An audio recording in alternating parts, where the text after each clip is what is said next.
Scale Up Europe is a pop-up think tank that brings together 170, no wait, like 200 already and growing, founders, investors, executives, researchers from all over Europe to answer one question: how do we make sure that Europe dominates the next decade of tech?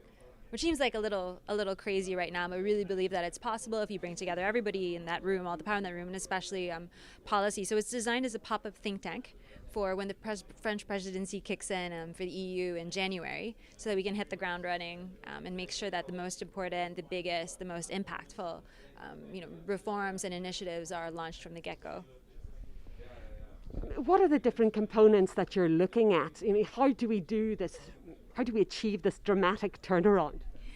So there were 4 priorities that Scale Up Europe outlined. The first one is talent. How do we make sure that Europe has like the strongest and most diverse base for talent? So everything from inclusion to how do you attract talent from all over the world.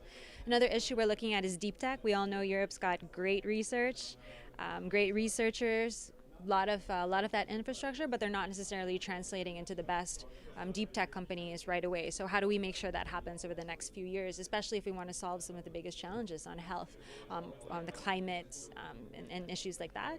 The third issue is startup corporates, which is a painful issue, but we're gonna talk about it. Which is, well, a lot of Europe's growth stage companies are B2B, but what's happening in terms of making sure they're signing, European corporates? How do we make sure that instead of just getting bought up by American companies, there's some M&A happening as well when it comes to Europe, and the fourth issue is really on policy. Like, how do we bring everybody together on these issues? You have lots of different national initiatives like La French Tech or Tech Leaps in Holland, or Startup Portugal here in Lisbon. And how do we make sure that we really all work together? You said a little bit about the French presidency.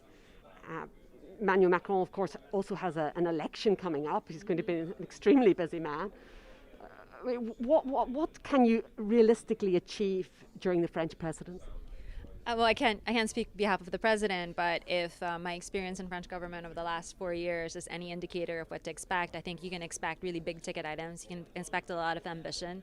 President Macron doesn't really beat around the bush. He's not going to do small initiatives here and there. He's going to go for the really big, game-changing things. He actually did, when he did meet the Scale Up Europe community, already spoke a little about priorities regarding tech immigration and also around funding. So I think we can expect to see some big changes in those fields.